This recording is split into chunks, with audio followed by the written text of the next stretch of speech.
This is such an important topic as we are constrained by the patriarchal mindsets that have a definite male preference and bias and is reflected in the visible and invisible narratives around us.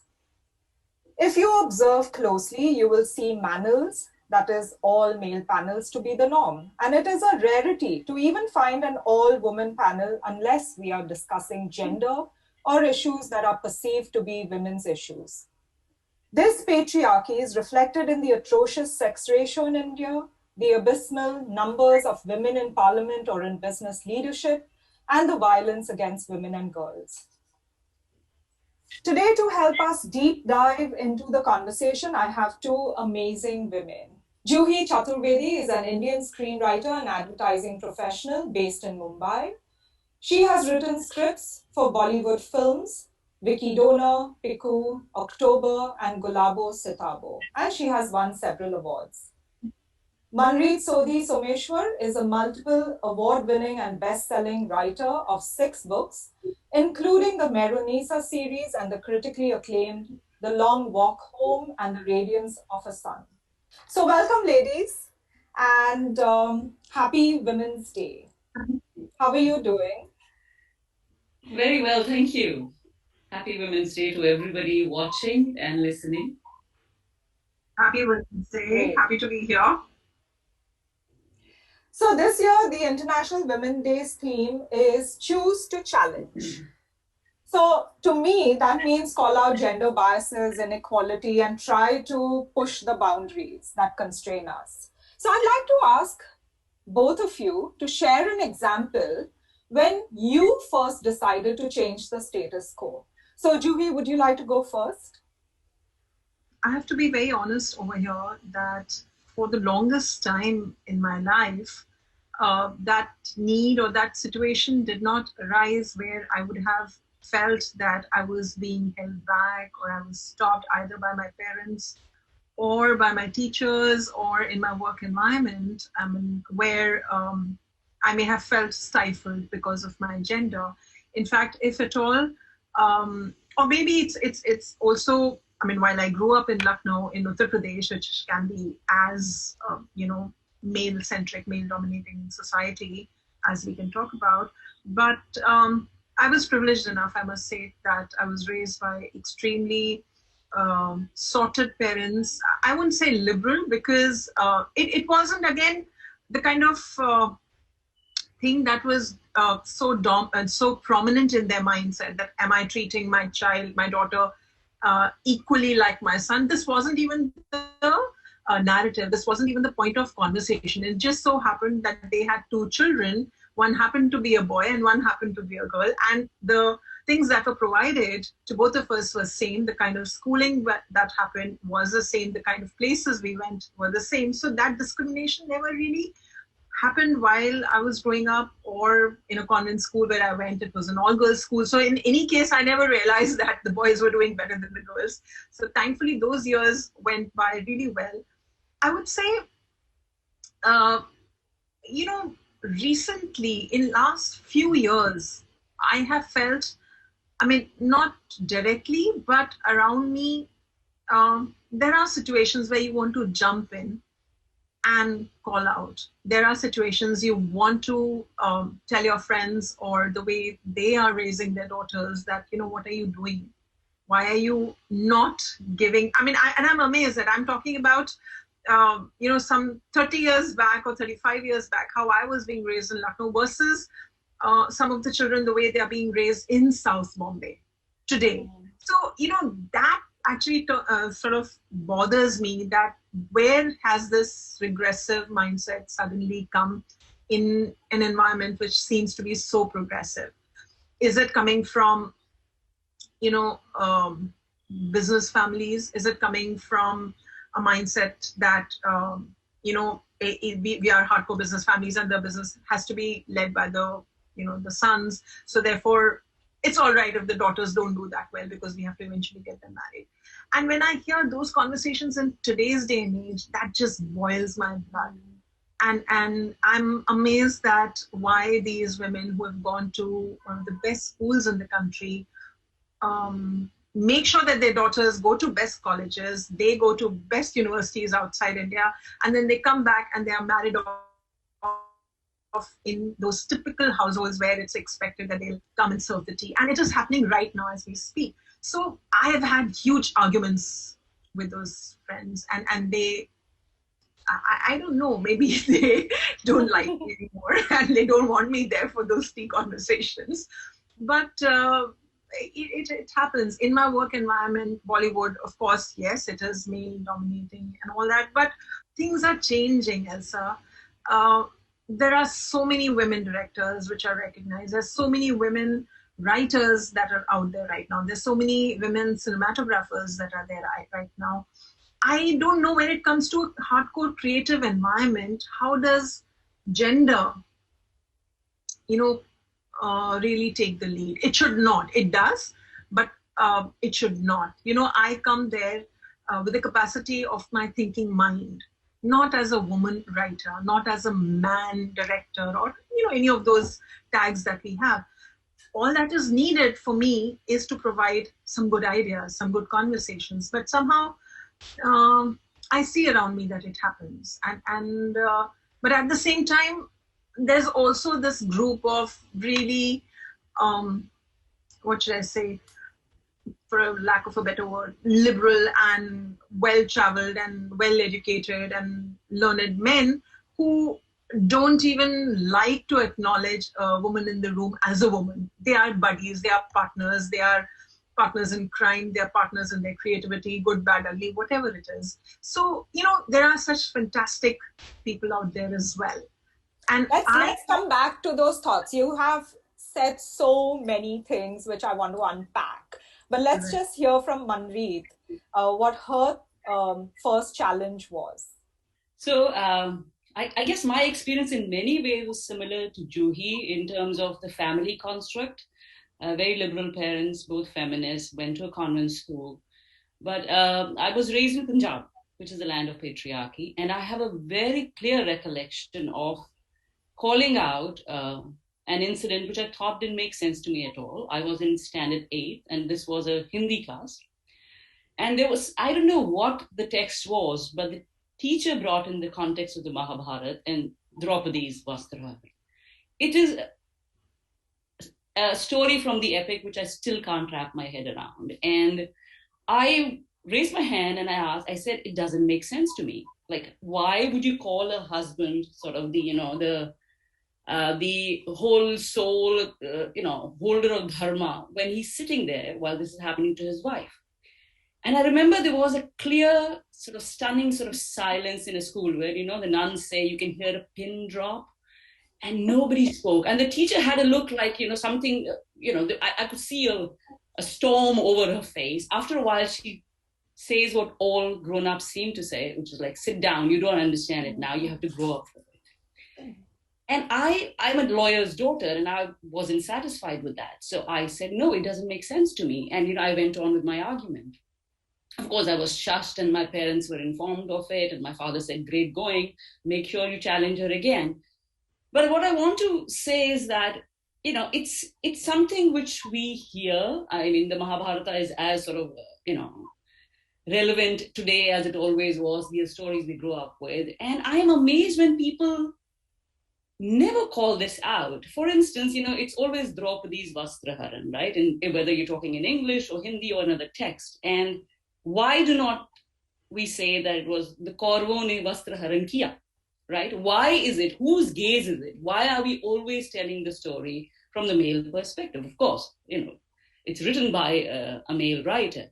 But the idea that nobody feels the need to challenge it. And personally, for me, Draupadi is a remarkable woman because once I was older and I started writing and I started digging into the text, you understand that she is a person who actually has many legalistic arguments she makes in the court before this incident actually happens. And how the men, the grown-ups, the elders are just sitting with their heads bowed. Her husbands are sitting with their heads bowed.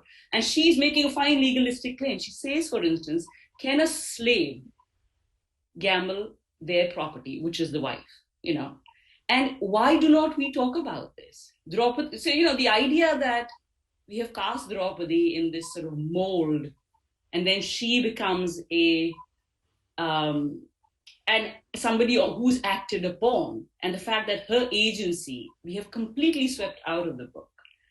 These are questions which interest me, and I wish when we teach in schools, for instance, when we bring up the context of the Mahabharata, these are the things we talk about as well. Thanks, Manreet, for that. And it's so linked to what Juhi said, because patriarchy is in our minds, and it's, the influences are everywhere. We get all these cues from things around us, whether it's religion, whether it is media, whether it is the literature, etc., etc.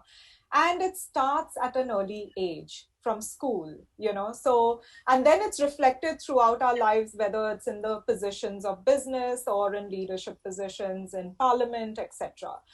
So coming back to what you said, and of course, when you challenge this patriarchy, then you are silenced, whether it is by your friends or whether it is in school, and maybe there are even repercussions for raising your voice. So I wanted to ask you, Juhi, and then Manreet, to share some examples of these situations in the line of your work where you've come across them and you have challenged them, but you've also tried to portray through your art the different narratives. So would you like to share first, Juhi?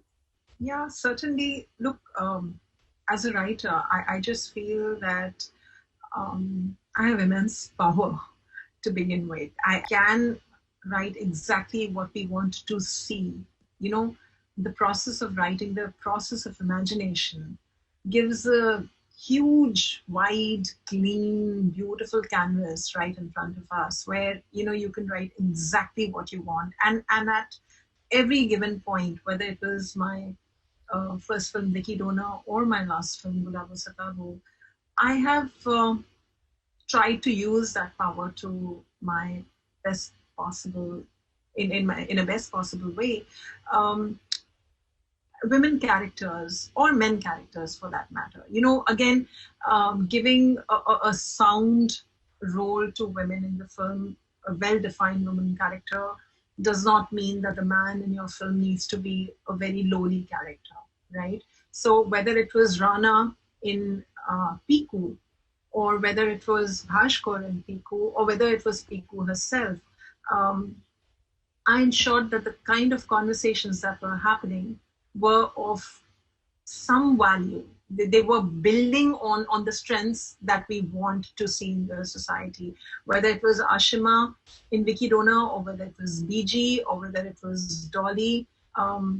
Again, I have tried my best, and it's not like going out all there and rubbishing the society and what it stands for, but showing a society that can be there, men that can exist, that men, writing about those men that perhaps are there. We may not meet them in our day-to-day life, but at least through cinema, you can see them there. Vicky, as a fairly neutral guy, when he says, it doesn't matter to me whether you're a divorcee or you're single or you're married, all I know that I just love you and I want to have you, I want you to be my life partner. Now, that opens up a certain kind of conversation. When BG says, okay, it doesn't matter that she's divorcee, I'm really happy that she's part of the family. So those kind of things, we need to slowly start, removing from the conversations. That hero's sister gets raped. We've seen enough. And then that poor sister goes and commits suicide. And then the hero gets really all fired up and goes and bashes up the bad guy. Thing is that I really like what she said, Manreet said, that it always becomes about the woman and her shame, and shame to that extent that she goes and commits suicide. Why is the man who committed the crime does not go and commit suicide? Right? So those are the things we need to start, putting our force. Those are things I, as a writer, challenge in my society. I directly, I don't pick up fights with people. My best tool is my pen. I use that to my best possible advantage. And hopefully over a period of time, such narratives get collected, such films are made, such cinema is written, such books will be written. So those are the ways I'm challenging Elsa. Other than that, there have been times in meetings, I must say, where you are there present, you are the one who's presented the idea, and this has happened in advertising quite a bit. And your bosses or your male colleagues, they're sitting right next to you, and the client in front will not respond back to what you just presented. The client will talk to the man sitting next to you because he just feels extremely uncomfortable that, he does not know how to conduct himself when a woman is right across the table and sharing some thoughts and ideas or things which are of some, genuine meat is there. Now, those are the times, you just, even if he is looking at that guy, you still continue talking. You change your position. You try to do all those things. You stand up, you sit down, you use your hand gestures just to tell that guy that, man, I am the one who's speaking. Look at me in my eyes and face this. But it's a long journey, I would say. It's not happening in few years. It'll take many years for this mindset to go away, I feel. But again, step by step, we need to continue doing that. And that is what I'm trying to do. I love that you have the superpower from, through your films, through the books that Manreet writes, to change these narratives. And we cannot be in a more urgent need for this change to happen. I remember, when I was at Kingfisher and I was vice president network planning, I would go to all these ministry meetings. I would be the only woman in the room and they would say, "Good morning, gentlemen." Like, come on, you can't not notice me. And the very fact that they just write you out of the scene completely, they don't take your opinions into account, or they appropriate your stuff. There's this famous example in Obama's cabinet where the women had to consciously then back each other up and amplify what each one was saying, just so that they could get their voices across. Till Obama caught on to why were they repeating themselves, and then he realized that the men were totally talking over them. So I'm very curious, Manreet, can you share some examples from your books and your life? Yeah, absolutely. In fact, right now, what you're saying, it triggered a memory. I'm working on a Partition Trilogy, so I'm spending a lot of time in the archives, looking at 47, the years leading up to it, and the immediate aftermath. And I'm always struck by, our patriarchy is so visible. Edwina Mountbatten, when she first comes to India in February 1947, she's struck by how they call her Lady Sahib. The idea that Sahib is the term of respect. Now, she's a woman, so she's a lady, but she's Lady Sahib. So, that's just the way to address a woman, whether, even today in the armed forces. I know somebody who works in the IPS, and how the way to address them is always a masculine form, but then you try and feminize it because it's a woman. So I have an interesting, when I started work after MBA school, I joined Hindustan Leo, which is now Unilever India. And I was one of the first women in the sales department for what we used to call sabun tel, detergent, which is what HLL was, not the chai business, Lipton, Brook Bond. And because I was the area sales manager, they had never seen a woman in that kind of role before. So I had some amazing encounters, be it in Bhindi Bazaar, in the wholesale trade, or with my own sales staff. And the biggest sort of hurdle was that when I would travel up country, and Gujarat was my area, a lot of these places, the small towns, have shop houses where, the shop is located on the ground floor and the family resides on the floor above. And because they had never seen a woman as an area sales manager, it became imperative for the man who I was speaking with, who was my distributor, that the rest of the family meet this woman, because that way I would be sort of not a danger to the rest of the parivar. And I found it extraordinary because the idea was that I couldn't just go there and then meet the women. I was invited for lunch. And the company rules were very clear that there was no kind of sort of fraternizing with the distributor where, you're taking a favor by having lunches with them. But I had to speak to my boss, who then gave me a special permission. And I ended up having the most amazing lunches and the most amazing conversations, because I would be sitting at this huge 8, 12-seater dining table with men, and a woman or two is coming from the kitchen. Her head is covered with a sari pallu, and they're serving these garam garam hot chapatis and fabulous Gujarati Sindhi meals. And after the meal would finish, I would go to the kitchen, which is where all the women would be. And I could not I still cannot describe the contrast in those two rooms, in those two environments. While I was sitting there, I was considered an alien. But once I was in the kitchen, the women had so many questions for me. They would be like, how do you do this kind of work? What does your husband have to say? And we were in Bombay at that time, so I would travel up country for 4 days and come back. What does he have to say? What do your parents say? Is it safe?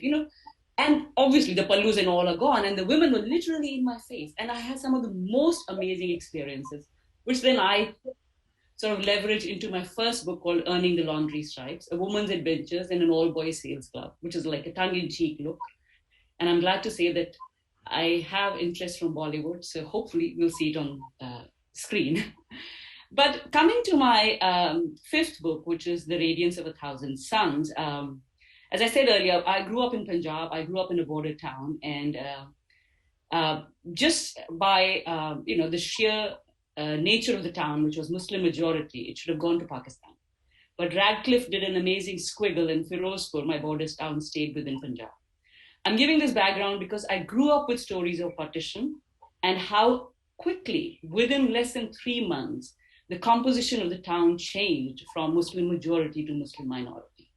Now, some of that you can explain with partition migration, but a lot of it gets explained by the kind of violence which happened in the aftermath of partition. So for me, the idea of how this violence comes about, how we talk about history. For instance, through school and college, come 15th August, we celebrate our Independence Day, and rightly so. But we never talk about partition. We have, except for the Partition Museum, which came out in Amritsar 3 years back, we don't have any memorial to the victims of that violence.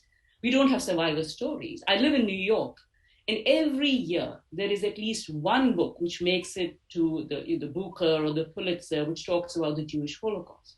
The only reason I'm saying is that there is a way to rework these memories, to air them, but we don't do that. So with The Radiance of a Thousand Suns, what I was attempting was to talk about the stories that I grew up hearing and listening, which I don't find in our history textbooks. And Radiance is really the retelling of modern Indian history, which is really our independent history, through the voices of women. Because what I'm trying to do is say, the voices of women have gone missing, so where are they?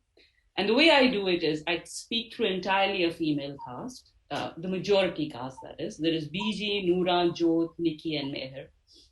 And this is across generations. This is 3 generations of a family. And I try and look at the milestone chapters which these women have witnessed and talk about their stories, whether it's 47, the emergency, 84, 9/11. And it's set between India and New York. And I do know that when I was writing this novel, I had friends, I had people in publishing who were like clucking their tongue and saying, no serious male protagonist. I don't know how we're going to be able to sell this book. So while I agree with Juhi that a writer's imagination is truly a superpower, because you have an empty canvas and you have all these stories that you're telling. And I really want to tell stories that I have heard, but I don't find in the books, a bit like what Toni Morrison said. But there is a market, and there are market compulsions, and there are commercial implications to how far you can push the envelope. In fact, Hilary Mantel, who's a double Booker Prize winner, when she wrote her Wolf Hall trilogy, and before that she was critically acclaimed, but she didn't sort of have that mass appeal that she now has. Her agent and her publisher told her, you're going to break through the ceiling now. Because Wolf Hall, as you know, the trilogy is entirely a male-driven, it's a male perspective. So it's very funny. It's always, as a creative person, you have the freedom, but there are always constraints which are trying to bog you down. And it's just like anything else in life, it's a balancing act, which you go for. Just Yes, adding, Juhi. just adding to what Manreet just said, that I've been in advertising as well for many years. What never changed, Manreet. Um, that in the end of the ad, no matter what brand, what product it was, there had to be a male appreciation.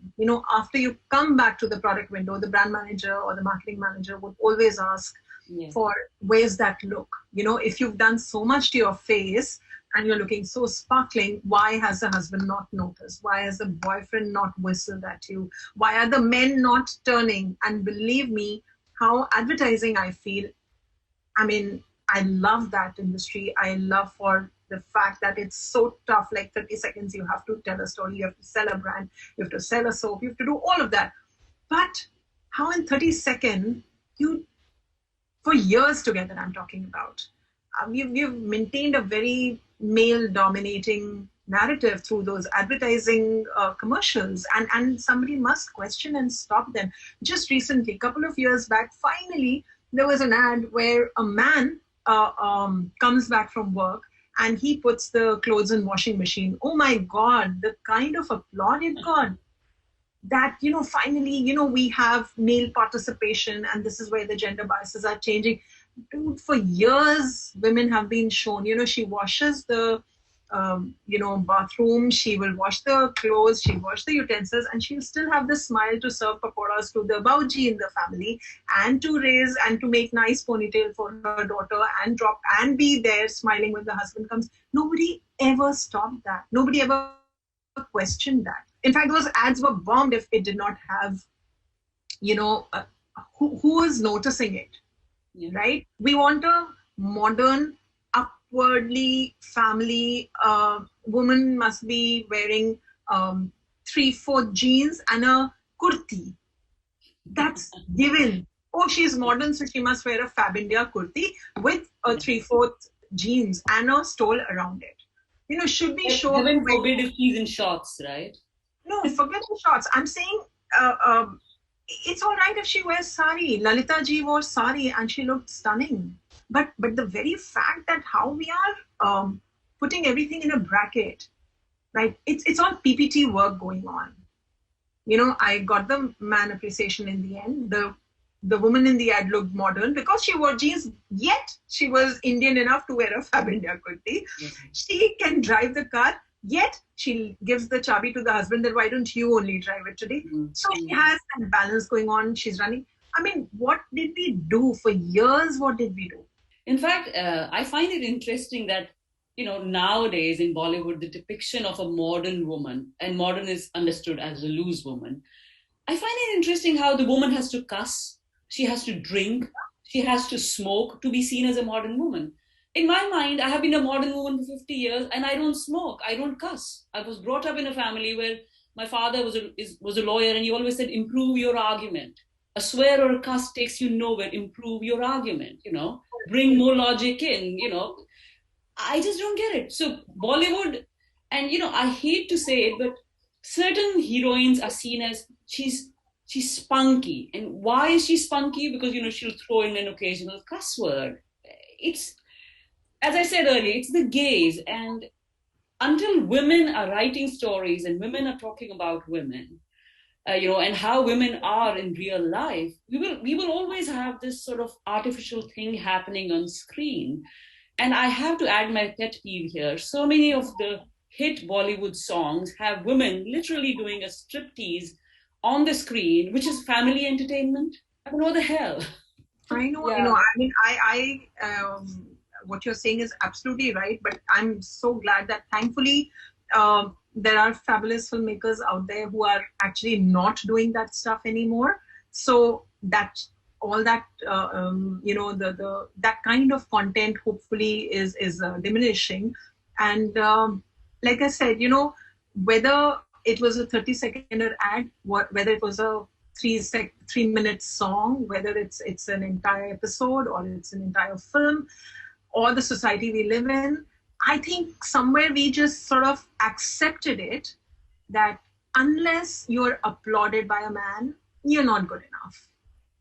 Your mother saying, you know what, I am with you is not good enough. The father has to still pay for it. So he must agree with you. And these are not even, contents that I'm talking about that are created for screens. I'm talking about very educated people coming back to the work environment. When we would go for approval, you take auditions for the ads, right? And approvals are happening. Is this model or that model or that model? You wouldn't believe it would. I would cringe sitting there as a woman. Those were the times I wish I could leave the meeting and go away, where they would zoom in on the nose, zoom in on the eyes. Iski naak moti hai, iski patli hai, ye aisi hai, ye waisi hai. Zooming at the right parts. Just pause there. Do you think she looks like married with 2 kids, or does she look like she still doesn't have a child? What were those conversations going on in those rooms? And I wish I had the guts to leave that meeting at that point in time. I didn't. Perhaps, because again, we get so, the very fact that I'm working, that I'm earning a salary, right? It seems that all this comes as a part of it. I have to become strong. When I say I have to become strong, means I have to get immune to such things. No, that's not becoming strong. Becoming strong is leave that space, just shout at those guys and leave. Tell them what you're doing is wrong and leave. That is being strong. But in those years, I would sit there and think that this is part of my job. I just have to sit and listen to this. But that's how it gets normalized, right? That's how it gets normalized, the social conditioning. Yes. So one is all these cues that you get from, the films or even in daily life experiences. And I want to remind everyone who's part of this session that it's not an India problem alone, it's international. So take, for example, Vice President Mike Pence. He wouldn't meet he wouldn't meet a woman without his wife being present. And, of course, then Donald Trump also, the way he referred to women, he demeaned them or he dehumanized them, So when you have people in political leadership or in business leadership that trivialize, and, like you said, zoomed in onto the nose, or you take, for example, how does it translate into daily life? Vice President Kamala Harris and all the other women candidates who were running for president, they got so much of unwanted media attention, which their male counterparts would probably have never got. And they probably might never ever have a woman president for the next few years because they still don't think a woman president is capable enough than a man. So these things, contribute to the social conditioning. But I wanted to bring it back to you. Earlier we spoke about having more women in the film industry or more women in other positions, can you change that dynamic? And we are seeing, at least in Hollywood, and even in Bollywood for that matter, but like people like Reese Witherspoon and others, they are investing in a lot of female-centric stories. They support female directors, female script writers, and so on and so forth. And what you're now seeing are stories where you relate as a woman and they're not manufactured by somebody who doesn't have a lived experience. Just to build on what Manreet gave an example about, if you watch Self-Made, she was trying to get investment, but the women all shoved into one room whilst she was the only woman there, and nobody wanted to invest in her business. But then it was the women who finally gave her the seed funding to start off. So I wanted to ask you, both of you have had corporate experience and then have made the switch into your current roles. In both these areas, have you been able to use your gender to challenge or to maybe pave the way for other women to flourish and thrive? Or do you see that you're still in a space where you're not understood or it's difficult to challenge? In my corporate environment, I'll be honest, I couldn't, because it took me some time to even understand what was going on. Sometimes you think that this is how an advertising environment is. You're not in banking sector, therefore nobody is very formal, either dressed up formal or talking in a certain way. This is advertising and this is cool and this is all right. So even to understand that what was happening was not right, it took many years. And by the time I came to the came at a position where I could have perhaps made some changes, I left. And but in films, I would say definitely, there are women like Guneet and Tahira and Ashwini and many more actually, whether it's Zoya or Reema, all of them. There are these small little companies they are setting up where it's like women for women. Even forget women for women. I would say there are guys. I mean, I've mostly associated my work has been mostly with Ronnie and Shijit. If you see usually the art director is a woman. The person who's doing the clothes, the costumes, she's a woman. There are so many women on the set.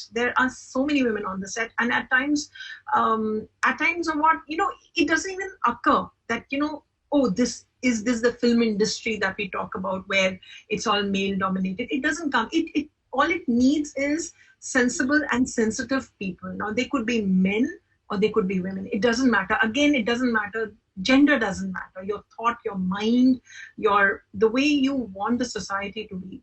Those are the people we need. It could be men, it could be women. But having said that, are there women fighting for women? Yes, very strongly. I mean, definitely in Bollywood currently right now, yes, there's some amazing women who are telling amazing stories out there. But I have to say that men are supporting them too. That's great to know. Manreet? Yeah, so in my corporate life, as I said, I started with Unilever, then I worked in consulting and advertising. And I have to say that my first job with Unilever itself, because I was one of the first area sales managers, I think the whole company was supportive of what I was doing. And I have to say that they gave me, sort of all the sort of care that a person would need who has to be on the road, in unknown places, strange places. But I think despite that, the whole company was existing in an ecosystem where certain things are taken for granted. And which was my experience even with the consulting firm and in advertising. In fact, advertising, I was sort of on the other end of what Juhi's work experience was. I was a strategist, which is sort of the bridge between the creative person and the sales team. And I finally quit because I just couldn't wrap my head around all the kind of slots, in which people are supposed to be fitted and worked with. So when I started writing, I told myself, I will only write the books that I need to write. I'm not running, for an election. I'm not earning a salary. So let me do that.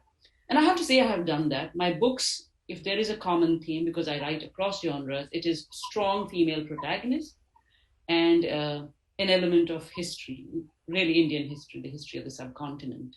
So I have a kick-ass heroine, Mehrunisa, who's the heroine of the Taj Conspiracy, a book which seems to be sort of the most popular of all my books. And with the writing, the attempt is always to give my women agency. I can do that, and so I will do it. But I have to admit that, the writer, myself, and my friends I know who are writers, we sit in our pajamas in our bedroom, or, you go at a park bench or in the coffee shop. And when you're writing, it's really you and the script, the book, or But finally, when the book is written, it has to be sold. It is a product. It has to be sold in the market. And that's when commerce comes in again.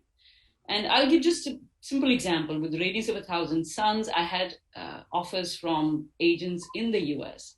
But again, what they required from the book was very different. They had a very clear idea of what they wanted the book to be. Because here I am a brown person. I am a minority person, and then I'm a woman. And they have slots. So they have, let's say you take any publishing house, it has brown women already in the slot. So if this person comes in, what does she have to say which is different? So I think the market dynamics are always there. But as Juhi said, it's changing. I just wish the pace would be faster. In fact, 2 days back, a piece of news came out which really thrilled me because it said that the next Superman, I think, is going to be scripted by a writer called Ta-Nehisi Coates, who is a Black African-American writer in the US, who's written really powerful 2 books. And the fact that this person is going to write a iconic superhero, we can just marvel at the kind of material that will come out. So I think the change is happening, but to really move it at a certain pace, we need the money bags behind it. And, meanwhile, as writers, we can do our bit. Yeah. Well, we are running out of time. So my final question to both of you is, what would be the advice you give your 16-year-old self? Juhi? I don't know actually. I haven't thought about it. I'll be very honest. I mean, first time I'm being asked this. So I think I will lead my life all over again in the same way. The only thing maybe I would do is fight a little less with my father. Because I would, and I must share this that at home, my father never allowed my brother to go for those excursions and picnics, and his going to school on a cycle started really late. His going to out of city tours was just not done till he finally left the city to go to another college itself in another city. So while living and studying in Lucknow, he never went. But I pushed my way completely, and and I did all that. I was those guides, those Bharat Scouts and Guides. I was a guide, and I would go out for those trips. My father never allowed my brother, and he always allowed me because somewhere he felt that he could, or maybe I just came across as a person where he thought that I could take care of myself. So I don't think that things have gone wrong for me, which I would like to change. But yeah, maybe if those arguments happen in front of me again, where my brother is dying to go out somewhere, I think I'll fight for him this time. That's great. Manreet? Yeah, so I have an 18-year-old daughter, and I think this question is very, very clear in my mind. It's not something I wouldn't do, but I tell her, and I would tell my 16-year-old self the same thing. Never stop questioning the status quo. Always question, ask answers. Don't assume things are given. Just because something looks a certain way or is explained a certain way doesn't mean that it's the truth or that you have to accept it. I think it's very important that we teach our children, our compatriots, our colleagues to ask why. I mean, we in India we go to fancy schools, but the real education, which is the questioning why, questioning status quo, is something we really need to inculcate. So that's what I would do. Just never stop asking why. Thank you, Juhi and Manreet. This was such a fascinating discussion. I could have gone on and on and on, but I'd like to end on that point. We never should stop questioning the status quo because the pace of change is so slow and we needed to change. And so on this International Women's Day, I challenge all of you to pick up one challenge, change the narrative, and be a role model for all those around you. Because we need more people to do that in order